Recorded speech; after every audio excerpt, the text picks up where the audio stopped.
आपण ऐकत आहात चैत्राली यमगर लिखित करार एका लग्नाचा भाग 103. काय ग, काय झालं? रणवीर त्याच जुन्या आठवणींना उजाळा देत होता. आपल्याच विश्वात रमून की अचानक तिचा आवाज आणि मोठा ब्रेक लावल्याने गाडीचा आवाज ऐकून तो भानावर येत जरा घाबरूनच म्हटलं.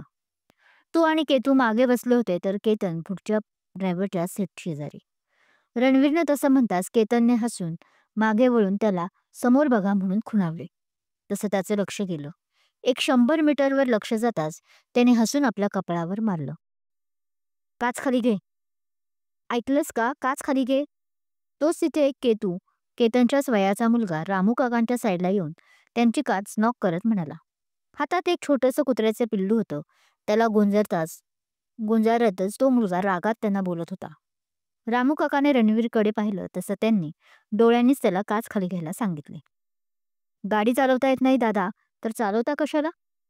आज तुमच्यामुळे एका छोट्या जीवाचा जीव गेला असता. ते काही नाही, तुम्ही आधी पोलिसांकडे चला. खिडकी ओपन होताच एवढंच त्या सगळ्यांना ऐकायला आलं. आधी तो मुलगा बरंच काही सुनावत होता, पण ना केतूचं लक्ष होतं ना कुणाचंही. ओ मिस्टर, मेलं तर नाही ना ते? आणि आम्ही त्याच्या जवळपास 100 मीटरच्या अंतरावर दूर होतो, त्यामुळे उगीच बावचळल्यासारखं बोलू नका. त्याला साधी जखमही झाली नाही, समजलं ना? त्यामुळे पोलीस तक्रार काय तू आमची करणार? उलट आम्हीच करू तुझी, की उगाचच गाडीसमोर येऊन आमच्यासमोर फालतू गोंधळ घातल्याबद्दल. तोच केतू गाडीतून उतरून त्याला ओरडू लागली. या दोघांच्या आवाजाने आता दुपारी असलेल्या रस्त्यावरचं पब्लिक जमा झालं. चिव, चल आत, आपल्याला उशीर होतोय. तोच रणवीरने खिडकीतून डोकावून केतकीला आवाज दिला. त्या मुलाने तसं रणवीरला पाहिलं आणि अचानक शांत झाला. तर तुम्ही ते हिंद केसरी पैलवान रणवीर गायकवाड आहात ना? आणि मारुती तालीम मंडळ पुण्याच्या एकुलत्या एका तालीमचे मालक? तो आता मुलगा आश्चर्याने म्हणाला. हो. पण तुम्ही? रणवीर त्याचा चेहरा निक्षून पाहायला लागला. त्याला आठवत नव्हतं की ह्याला कुठे आपण पाहिलं का ते. हा, पण त्या तालमीचे सर्व अधिकार मी बापू कामत यांना दिलेत, तो पुढे म्हणाला. सर, तुम्ही मला नाही ओळखत, पण तुमच्याच तालमीत जाऊन मी तुमच्या एवढा नाही, पण पैलवान झालो आहे. आणि त्याच तुमच्या बापू कामतचा मी नातू NK, आय मीन नाथ कामत आहे. तो मुलगा बोलताना भारावून गेला होता. NK, नाथ कामत आपल्या गुरुला पाहून भारावून गेला होता. पहिलीच दोघांची तशी भेट होती, पण रणवीरला तो खूप मानत होता. ओ अच्छा, नाईस टू मीट यू बेटा. आत्ता आम्ही घाईत आहोत. आपण उद्या संध्याकाळी भेटूयात का? मी येणारच आहे तालीम मंडळाला उद्या, त्याने अगदी नम्रतेने त्या NKला म्हटलं. हो हो सर, अवश्य. तो तसाच भारावून आपला हात पुढे करत म्हणाला. तसं रणवीरने हसून त्याच्या हातात हात दिला आणि रामराम करत केतूला नजरेनंच आत बसायला सांगितलं. केतू केतन फक्त बघण्याचं काम आत्ता करत होते. बघितलं केतू, आपल्या बाबाची कमाल. तावातावाने तो भांडणारा बावळट मुलगा आधी आपल्याला पोलिसांमध्ये देणार होता, पण बाबाला काय पाहिलं तर त्याची पत्तीच गुल झाली. केतन हसून म्हणाला. हो मग, आपला बाबा आहेच भारी. त्याच्यासमोर तो किस झाडकी पत्ती वाटत होता. मग काय, घाबरला असेल. केतूही आपल्या बाबाचं कौतुक करायला पुढे सरसावली. हा, बास झालं हं, मला हरभऱ्याच्या झाडावर चढवायचं. रामू, चला, आपल्याला उशीर होतोय.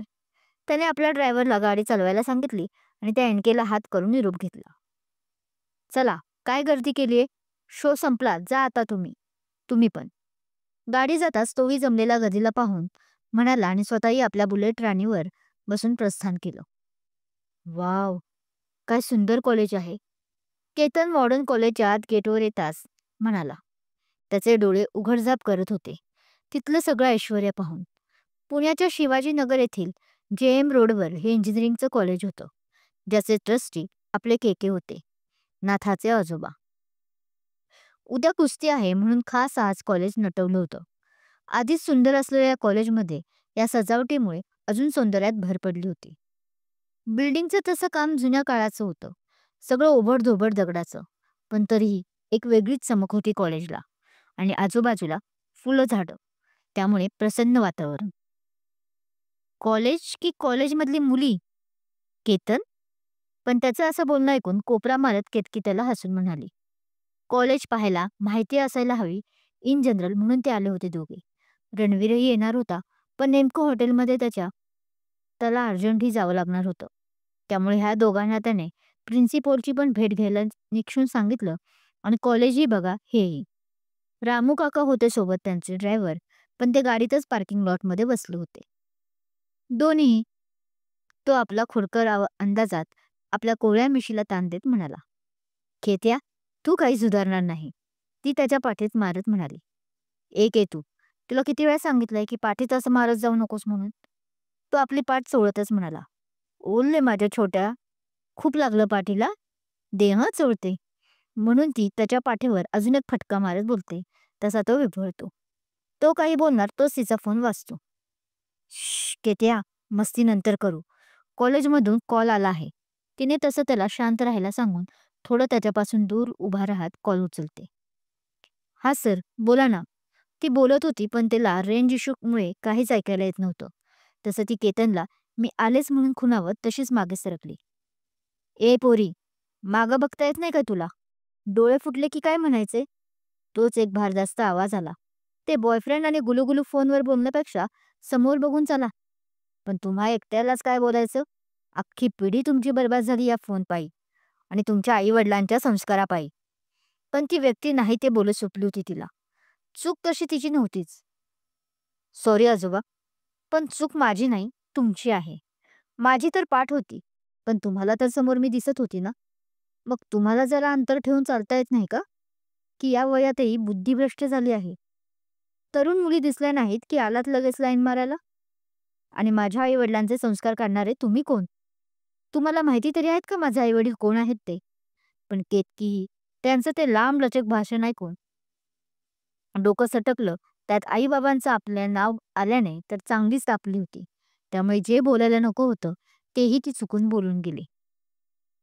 "के सर." तोच एक माणूस आवाज देत आला. आतमध्ये लगेच चला, एक घोळ झालाय. तो माणूस अद्वीने म्हणाला. "आलोच आम्ही." "जगदंब जगदंब." म्हणत त्या व्यक्तीने काठी आपटत तिच्याकडे रागानं पाहिलं आणि त्या आलेल्या माणसाच्या मागे निघून गेले. ही होती कामदेव कामत, केकेची, एनकेची आणि केतकीची पहिली भेट. इतक्या पहिल्या भेटीतच ड्रामा झाला आहे, तर पुढे काय होणार जेव्हा पैलवान म्हणून ती याच कॉलेजमध्ये कुस्ती खेळेल तेव्हा? पाहूयातच आपण पुढे पुढे. "खेतू, अगं किती बोललीस त्या आजोबांना तू? आणि तुला तर वाटतंय आणि मला तर वाटतंय तोच आहे या कॉलेजचा ट्रस्टी के. तोच केतन तिच्याजवळ येत म्हणाला. "हो रे, खूपच बोलले मी त्यांना. आणि हो, तो माणूसही असंच काही म्हणाला ना, सर का काय म्हणून." तिने बोलता बोलता गुगल सर्च केलं.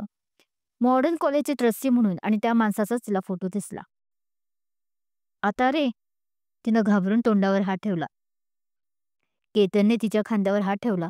तोही मनातून घाबरला होता. "हो रे, खूपच बोलले मी त्यांना."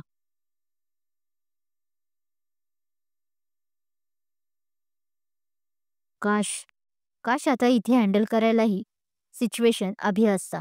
ती मनात बोलली आणि आपल्या मोबाईलकडे देवाजवळ धावा करत होती की आता अभ्भीचा कॉल येऊ दे. कालपासून एकदाही त्यांचं बोलणं झालं नव्हतं. "ए हाय." तोच आवाज कानावर आला आणि तिला शॉक बसला. तसं तिने आवाजाच्या दिशेने पाहिलं आणि चेहऱ्यावर भली मोठी स्माईल आली. आत्ता ती त्याचाच विचार करत होती की फोन येऊ दे, पण इथे तर तो प्रत्यक्षात आला होता. "अभि?" म्हणत तशी ती पटकन हसून त्याला मिठी मारते. तोही तिला असं पाहून खूप सुखावला. त्यानेही तिला आपल्या मिठीत कैद केलं. काय आजची पोरं आणि काय ते संस्कार. एकाच वेळी मला संस्कार शिकवणारी 2-2 पोरांना. जगदंब जगदंब. काय दिवस दाखवला तू आज श्रीहरी. तोच तिथे केके रागात त्या दोघांकडे पाहत म्हणाले.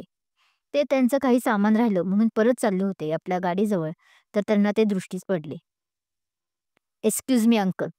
मी मगाशी जास्त बोलले त्यासाठी माफी मागते. मी येणारच होते तुम्हाला भेटायला. आणि परत तुमचा गैरसमज होतोय. मी अशी एरागेराला नाही, तर माझ्या होणाऱ्या नवऱ्याला मिठी मारली. आणि हो, तो ना तो होता ना, तो माझा भाऊ आहे केतन. आणि दुसरी गोष्ट अशी, मी फोनवर आमच्या प्रिन्सिपल सरांशी बोलत होते. तेही कामासंदर्भात बोलत होते." ती ॲटिट्यूडमध्ये पण त्यांच्या वयाचा मान राखून बोलली. "केतू, काय हे? अभिने मात्र इकडे तिकडे पाहत तिला शांत व्हायला सांगितले. अभि, तू थांब. तुला नाही माहीत मगापासून ते माझे विनाकारण संस्कार काढत आहेत. जबकी चूक त्यांची होती, ती रागात बोलली. समजावा समजावा तुमच्या मैत्रिणींना. जगदंब जगदंब. के रागात आता काठी आपटतच अभिला म्हणाले. काय समजावा? काय मी असं बोलले सर तुम्हाला? तुमचा मान राखूनच मी तुमचा जो गैरसमज झाला होता तोच फक्त दूर केला ना. पण तीही गप कुठं बसणार होती. खरं तर ती बसली असती. माफीही मागितली असती तिने चांगल्या शब्दात. पण ते तरी कुठे तिच्याशी बोलत होते चांगलं. उगाच तिच्याशी पंगाच घेत होते. आणि जिथे आपली चूक नसेल तिथं वाकायचे नाही. मग समोर कितीही मोठी व्यक्ती असू दे असे बाळकडूस तिला घरातून भेटले होते. केतू थांब. अभिमन्यूने तिला डोळ्यांनी शांत राहायला सांगितले तसं ती गप्प झाली. कारण आपण नकळत परत मातीच खाऊन बसलोय हे लक्षात आलं होतं एव्हाना. पण धनुष्यातून सुटलेला बाण आणि बोललेले शब्द परत माघारी घेता येत नाही. उशीर झालेला असतो तोपर्यंत. के सर, तिच्या वतीनं मी माफी मागतो तुमची. तो नम्रपणे त्यांच्या पुढे हात जोडत म्हणतो. आजोबा, काय झालं? तोच तिथे एनके येतो. अभिला तो एक अँग्री लुक देतो जेव्हा त्याने तो हात जोडलेले पाहतो. काही नाही, तू इथं का आलास? जा, तुझं तू काम कर. पण के उलट त्यालाच रागात बोलतात. तिच्यावरचा सर्व राग एनकेवर निघतो. एनके धुसफूस करत जाणार तोच त्याला केतू दिसते आणि तो थोडा दूर उभा राहून तिलाच पाहायला लागतो. कारण केकेला कळालं तो अजून इथेच आहे उभा तर उगाच ओरडतील आणि त्याला आता केतकीची सकाळच्या बिहेवियरसाठी माफी मागायची होती. त्याला आपली चूक समजली होती. शिवाय ती आपल्या गुरूंची मुलगी आहे म्हटल्यावर तर त्याला अजून आपल्या चुकीची लाज वाटत होती. तू चांगला संस्कारी घराण्यातला वाटतोय म्हणून म्हणून फक्त या पोरीला माफ करतोय. पण समजाव तुझ्या बायकोला. आज केला तसा प्रकार परत इतरांबरोबर करू नकोस म्हणावं. आज के होता समोर म्हणून वाचली. उद्या मात्र दुसऱ्यांसमोर जिवंतही दिसणार नाही म्हणावं. जगदंब जगदंब. पण केकेने त्याचा फायदा घेत परत तिला सुनावलं आणि काठी टेकवत आपल्या गाडीकडे गेलेही. हा काय प्रकार आहे केतू? अगं जरा रागाला कंट्रोल कर. इतर वेळी तर मारे मला लेक्चर देतेस की मी रागावर कसा कंट्रोल करावा वगैरे वगैरे. मग आता काय झालं? अभि ते के जाताच तिला थोडं शांततेस बोलतो. हा मग तू कशाला माझी साथ सोडली? तुझ्यामुळेच झालं. कालपासून एकदा तरी फोन केला का? तुझ्यावरचा सगळा राग त्यांच्यावर काढला. आणि तसंही ते काही माझ्याबद्दल पहिल्याच भेटीत चांगलं बोलत नव्हतेच. बाबांचे संस्कार काढत होते. ते बरं मी सहन करेल, ती गाल फुगवून म्हणाली. बरं बाई, ते चुकले आणि मीही चुकलो. काल उगाच तुझ्यावर चिडलो, ज्यात काही चूक तुझी नव्हती. सॉरी. त्याने कान धरले. आपले नाही तर तिचे. तसं तिने हसून माफ केलं डोळ्यांनी सांगत त्याचा हात काढला आपल्या कानावरचा. कसं होणार तुझं? मी नसलो बरोबर तर खरंच तू काय उद्योग करतेस पाहिलं मी आता. तो हसून तिच्या कपाळावर ओठ टेकवत म्हणाला. तोच तिथे उगाच खोकला काढत केतन आला. अभिदादा म्हणायचं की अभिजिजू म्हणायचं आता? तो हसून म्हणतो तसं दोघंही पटकन बाजूला होतात. ह्याला तर मी विसरलेच होते, ती मनातल्या मनात बोलते आणि खाली मान घालते. आता हा सगळ्यांना घरात सांगणार ह्याची भीती वाटत होती तिला, त्यामुळे उगीच नख कुरतडत होती. सध्या तू अभिदादाच म्हण किंवा अभि म्हणालास तरी आवडेल मला. तिला असं बघून अभि गालात हसला आणि तो आता ही सिच्युएशन सांभाळण्याची जबाबदारी घेत म्हणाला. केतन ना तू? त्याच्यासमोर हात करत म्हणाला हँडशेकसाठी. Yes yes Abhi, I mean अभिदादा, केतकीचा भाऊ. तो हात मिळवून त्याला मिठी मारत म्हणतो. इट्स ऑल राईट अभिज म्हण. बाय द वे तुम्ही दोघंच आलात? रणवीर काका? त्याने इकडे तिकडे पाहत म्हटलं. ते आले असते तर आत्ताच तो माझा जिजू झाला असता. केतन हळूच पुटपुटला. काही म्हणालास का? पण ते ना केतूला ऐकायला आलं ना अभिला, त्यामुळे अभिनेच त्याला परत विचारलं. हा म्हणजे ते बाबा आलेत पण हॉटेलवर आमच्या त्यांचं इमर्जन्सी काम आलं ना म्हणून ते तिकडे गेले आणि आम्ही दोघं इकडे, त्याने हसून म्हटलं. अच्छा. अभिही यावर हसून उत्तरला. बरं झालं नव्हते, नाहीतर आज चांगलाच ड्रामा दिसला असता तुझा. तो हळूच केतूच्या कानात बोलला. तसं केतूला आपण त्या केकेला अभिची ओळख करून दिलेली आठवली आणि नकळत स्माईलही चेहऱ्यावर आली. पण काही सेकंदासाठीच. तिने परत त्याच्याकडे पाहून डोळे वटारले. तसा तो मी घाबरलो असं डोळ्यांनीच खुणावले आणि हसला. Excuse me. तोच केतकीसमोर एनके येऊन उभा राहिला. येस. अभिने त्याच्याकडे आता हा कोण माकड असं लुक देत म्हटलं. नाही ते मला यांच्याशी बोलायचं होतं. एकांतात. प्लीज. तसा तो आपला अभिला इग्नोर करतच एकदम अदबीनं केतूला बोलला. तुम्हाला जे बोलायचं आहे ते माझ्यासमोरच बोला. मी तसंही तिचा होणारा नवरा आहे. पण अभिला त्याने आपल्याला केलेलं इग्नोरन्स आवडलं नाही. त्यामुळे तो ॲटिट्यूडमध्ये बोलला. असाल तुम्ही बॉयफ्रेंड, पण माझं काम पर्सनल आहे आणि मी काय तुमच्या गर्लफ्रेंडला पळवून नाही नेत आहे. एवढा तर तिच्यावर विश्वास ठेवा. त्याच ॲटिट्यूडमध्ये आता एनके त्याला बोलला. ते सगळं राहू द्या. पण मी भाऊ म्हणून सांगतोय की तिला तुमच्याशी बोलायचं नाही. तसंही सकाळी दिसलीच तुमची लायकीत आम्हाला, ज्या पद्धतीने आमच्या ड्रायव्हर काकांशी बोलत होता. आता केतन आडवा आला. एनके आणि केतकीचं बोलणं होऊ शकेल का? अभि ते बोलायला परवानगी देईल का? हे जाणून घेण्यासाठी ऐकत राहा करार एका लग्नाचा. कथा आवडत असल्यास लाईक करा, कमेंट करा, शेअर करा आणि हो, अजूनही चॅनल सबस्क्राईब केला नसेल तर सबस्क्राईब जरूर करा. थँक्यू.